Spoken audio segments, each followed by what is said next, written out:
वरुण मिश्रा जी, शादी में नहीं जाऊंगा, किसी फंक्शन में नहीं शामिल होऊंगा। मैं हाँ। 4 जून को आपका वेट किया, कल मैंने आपके चैनल पे काफी समय बिताया भी, आप नहीं थे, मुझे नहीं, बधाई भी नहीं दी मैं आपने। कार्यक्रम में था, जी लेकिन इत्तेफाक ऐसा हुआ कि हम आपस में रूबरू नहीं हो पाए। कुछ जिम्मेदारियां पर्दे के पीछे भी होती हैं। लेकिन वरुण जी, आज जी है ना साथ में? हाँ बिल्कुल। हाँ, तो ऊपर वाले का शुक्र है। लेकिन एक बात मैं जानना चाह रहा था वरुण जी, जी ये जो आपके नेता अभी भी ख्याली पुलाव पका रहे हैं, सपने देख रहे हैं, हसीन सपने देखने भी जी चाहिए, ये जी समर्थन बिल्कुल। पत्र दे चुके हैं साहब। जी प्रस्ताव भी देखा होगा आपने, मैंने थोड़ी देर पहले दिखाया था। जी तो अब तो विपक्ष में बैठने को तैयार हो कि नहीं? देखिए, पक्ष में बैठते हैं या विपक्ष में बैठते हैं, ये तो समय तय करेगा, 1-2 दिन आने वाले समय तय करेंगे। राजेश जी अभी जब बात कर रहे थे, जिनकी आप बात कर रहे थे, यू टर्न और कौन से चाचा, मेरे दिमाग पे थोड़ा सा नहीं आ रहा पलटू अभी, राम। कौन, पलटू राम, राइट, पलटू राम। पलटू राम जैसे शब्दों का, तो पलटू राम जब है तो हमें कोई बहुत विशेष चिंता नहीं है। रात में कौन सा काम हो जाए, अगले घंटे कौन कहाँ रहे, ये तो कहा ही नहीं जा सकता। आज मैंने प्रोफेसर धनोज जी के लिए 4 लाइन तैयार की थी, लेकिन वो आए नहीं, उनको सुनाता सिर में, जिस तरह उस दिन 400 पार की बात उनसे हो रही थी, लेकिन वो नहीं है। मैंने तो मैं चाह पूछा रहा हूँ आपकी आप ही बार को सुना विपक्ष दूं। में बैठने को तैयार? अरे विपक्ष में बैठने में क्या बुराई है भाई, तो मैं बैठ वही तो लेंगे पूछ रहा हूं विपक्ष में। आपसे। ना आपके कांग्रेस, नेता फिर किस आधार पे कह रहे थे कि हम सरकार बना सकते हैं? हम अभी भी कह रहे हैं, हम अभी मायूस नहीं है, अभी सरकार बन सकती है। आंकड़ा समझाएंगे मुझे आप? जिन लोगों की आप बात कर रहे हैं, उनके इस देश में कोई भी काम होने राजनीति में वर्तमान परिप्रेक्ष्य में। अच्छा, तो राजनीति संभावनाओं का खेल है, तो एन फैक्टर का जिक्र कर रहे हैं आप, नायडू और नीतीश जी का एन फैक्टर। तो वो आपके साथ आ भी गए तो तब भी मिश्रा जी, लेकिन आपके आंकड़े तब भी पूरे नहीं हो रहे हैं। मिश्रा जी का ऑडियो प्लीज। आगे कैसे करेंगे वो तो हमारे नेतृत्व तय करेगा। और कह रहे हैं 99 सीट लाने वाले सरकार बनाने का ख्वाब कैसे देख सकते हैं, और जिन्हें रीलॉन्च करने की बात कर रहे थे वो 100 का आंकड़ा भी पार नहीं कर पाए और कह रहे कि सरकार बनाएंगे। जवाब दीजिए सर्वेश्वर जी। और उसके बाद अगर वो रीलॉन्च जानकारी थोड़ा सा कम है, जिस रीलॉन्च की वो बात करते हैं, तो फिर प्रधानमंत्री पहले उनको ये समझना चाहिए कि वो किस आधार पर ये बात कह रहे हैं। आज जिस तरह से मोदी जी के नाम पर ये था कि मोदी जी तीसरी बार प्रधानमंत्री बनेंगे, तो जनता ने मोदी जी को जनादेश नहीं दिया है, ये एक बात बहुत क्लियर कट है।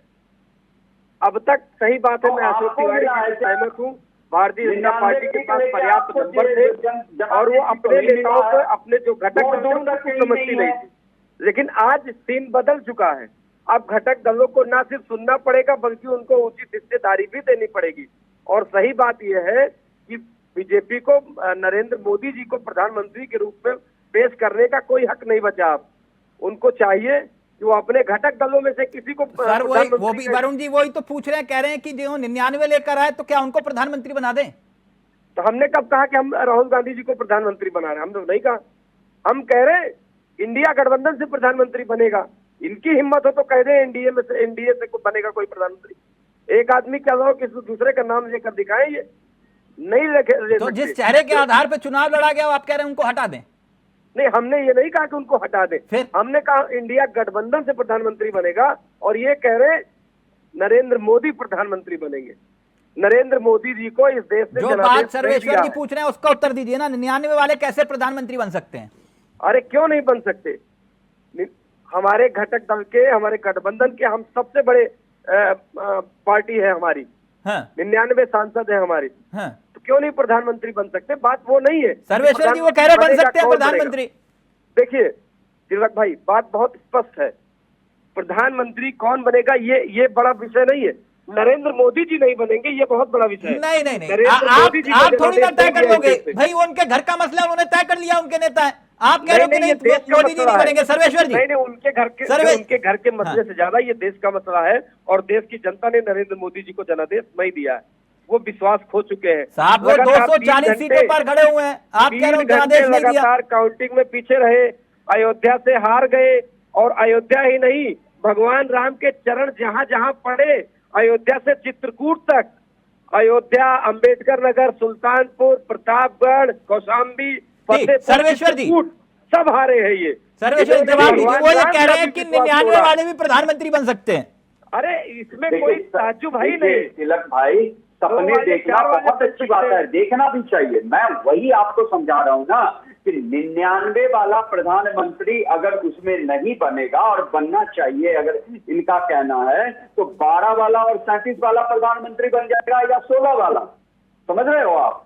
यहाँ पे अगर 12 वाले को ये प्रधानमंत्री बनाएंगे तो 16 वाला क्यों आएगा इनके पास? और 99 वाला तो फिर वो झुंझुना बजाता रहेगा। उसको क्या हासिल हुआ 99 वाले को? इतना तोड़ जोड़, इतना वो करके 12 वाले को लाके प्रधानमंत्री। हाँ, जो इनका फॉर्मूला था, एक साल 99 वाला बनेगा, एक साल 12 वाला बनेगा, एक साल 16 वाला बनेगा, एक साल 37 वाला बनेगा, फिर एक साल 7 और 10 वाला महाराष्ट्र से उठा लो, वो बन जाएगा। 6 महीना उधर होगा, तब तो ये चीजें ठीक है। लेकिन उसमें भी 262 पे आके अटकते हैं, 262 पे आके अटकते हैं। और इतना दिमाग लगाने की आवश्यकता नहीं है सर्वेश्वर जी, इतना दिमाग लगाने की आवश्यकता नहीं है। ये दिमाग वहां लगाइए ना, भारतीय जनता पार्टी पे लगा लीजिए। ये दिमाग भारतीय जनता पार्टी पे लगा लीजिए ना भाई, अगर आपके पास बहुत दिमाग है तो। मोदी जी कितने दिन प्रधानमंत्री रहेंगे? 2 साल मोदी जी को बना दीजिए, 1 साल बना दीजिए एक नाथ शिंदे जी को, उसके बाद बना दीजिए चंद्रबाबू नायडू जी को, उसके बाद बना दीजिए नीतीश कुमार को। ये आप तय करेंगे? आप तय करेंगे कौन कितने दिन प्रधानमंत्री रहेगा? 99 वाला प्रधानमंत्री बन जाए, लेकिन आप तय करेंगे कौन कितने दिन प्रधानमंत्री रहेगा? ये आप तय करेंगे। आप कैसे तय कर सकते हैं इस बात को? आप तय करोगे? आप तय, अरे बना के दिखाएंगे, बनेंगे। आप थोड़ी तय करोगे इसको कौन बनेगा? अरे आप अक्टूबर बाबा नहीं है भाई, आप भविष्यवक्ता नहीं है, आप भविष्यवक्ता नहीं, आप ये तय नहीं करेंगे कौन कितने दिन प्रधानमंत्री रहेगा। भाई मैं तो भविष्यवक्ता नहीं हूं, लेकिन आपका काम सिर्फ विश्लेषण करना है, और विश्लेषण ये नहीं कि किसी एक आदमी के पक्ष में आप भर्ती करेंगे। अभी भी नशा नहीं उतरा, इतना दिन हो गया। अरे जनता ने आईना दिखाया, अभी नशा नहीं उतरा आप लोगों का। आप जो अभी भी भर्ती में नहीं है, पर्दा लगा के धृतराष्ट्र बन के, गांधारी बन के घूम रहे हो, वो तो आप पर्दा। अभी नशा नहीं उतरा आप लोगों का। वरुण जी ने आईना दिखाया। वरुण जी, आपने एक बयान राजेश जी का गंभीरता से नहीं लिया। 1 मिनट सर्वेश्वर जी, वो ये कह रहे हैं कि हम अंतरात्मा की आवाज लगाएंगे तो बहुत यहां से वहां भी हो जाएंगे।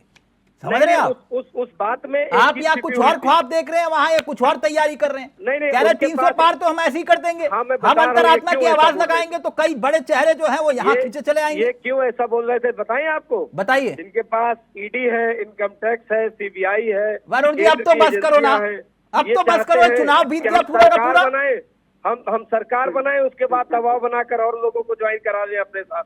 ये अब ये देश ही इस तरह की। अब 1 मिनट मैं आगे जाऊं राजेश जी के पास, मुझे अभी क्लियर कट कर दो। 1 मिनट नहीं, 1 मिनट आज ये क्लियर कट करके जाओ, ये ईवीएम सही है या गलत है? अब मैं ये कह रहा हूँ, अगर इस बार वो वाली गलती दोहराई गई तो अगली बार मोदी जी की जमानत। वरुण मिश्रा जी, पहले गली बंद करता हूँ, फिर सवाल पूछता हूँ, सवाल पूछ रहा हूँ, जवाब दो। ये ईवीएम सही है या गलत है? पहले आज क्लियर करो ना, आगे बढ़ूंगा नहीं तब तक, पहले उत्तर दो। मैं आपकी रोज सुनता हूँ, एक बार मेरी सुन लीजिए। मैंने उस दिन कहा था कि मोदी जी बनारस से चुनाव हार जाएंगे, तो आप भी हंस रहे थे और जो भारतीय जनता पार्टी के प्रवक्ता थे वो भी हंस रहे थे। और उस दिन आपने देखा मोदी जी लगातार 3 घंटे काउंटिंग में पीछे रहे अजय राय जी से। उनके खिलाफ अजय राय जी को 4,60,000 वोट मिले। वरुण जी, इसका मतलब आप मैं सिर्फ आपसे ये पूछ रहा हूँ, ये बता दो ये ईवीएम सही है या गलत है? को, इनकम टैक्स को, सीबीआई को नकार दिया है। ईवीएम सही है या गलत है, ये बता दो, मैं आगे बढ़ूं। मैं ये कह रहा हूँ इस देश ने तानाशाही को नकार दिया है। मैं ये नहीं कह रहा, ईवीएम के साथ कितनी जगह छेड़छाड़ की समस्या आई, हमारे सुल्तानपुर में भी समस्या आई। हमने चुनाव आयोग को लगातार कितना तो जीत कैसे गए फिर जीत कैसे गए? पकड़ी गई, बेईमानी नहीं होने दी इस बार हम लोगों ने। अच्छा, मतलब आपने बेईमानी नहीं होने दी, लेकिन ईवीएम से हम लोगों ने ईवीएम सर कम से कम जनता के जनादेश का सम्मान करिए आप लोग। मैं जनादेश का नहीं, ये सम्मान कर रहे हैं आप। इसी जनादेश को कुचलने का प्रयास तो भारतीय जनता और इसी जनादेश के मुताबिक वो उत्तर प्रदेश में समाजवादी पार्टी ने कमाल कर दिया, और आप कह रहे हो कि आज भी ईवीएम में खोट है। ये कमाल इसलिए हुआ कि हमने ईवीएम चेंज नहीं करने दी इनको इस बार। वरुण जी बस करो, इस बार ईवीएम बदलने का मौका भारतीय जनता पार्टी को नहीं दिया। पर बस करो, अब वरुण जी बहुत हो गया। मुस्तैदी से सभी मतगणना तिलक जी, केंद्रों के बाहर डटे रहे, तिलक जी, टेंट लगा जल्दी कर से सोए सर्वेश्वर हैं जी, हम फिर लोग। मैं राजेश जी के हम पास लोग जा रहा हूँ। खुद 3-3 जरा रात देश का जगे कम से हैं, कम तो सम्मान हमको करिए, पता बहुत है। महत्वपूर्ण सवाल है, राजेश जी से पूछना जल्दी से प्लीज सर्वेश्वर जी। जनादेश का सम्मान तो है ही, देखिए उसमें कहाँ कोई 22.34% जनादेश कांग्रेस पार्टी को आया है, 52 से ये 99 पे आए हैं। बीजेपी का 1% जो वोट है वो गिर गया, उसके कारण उनको 60 सीटों का नुकसान झेलना पड़ रहा है, 63 सीटों का। आप इस बात से अंदाजा लगाइए कि ये अभी भी इतने बेशरम है बाकी इंडी अलायंस वाले कि जो देश की संस्था है अभी तक उसको गाली दे रहे हैं, जबकि जनता ने मैंडेट दिया इनको और इतना अच्छा सीट ये लेके आए।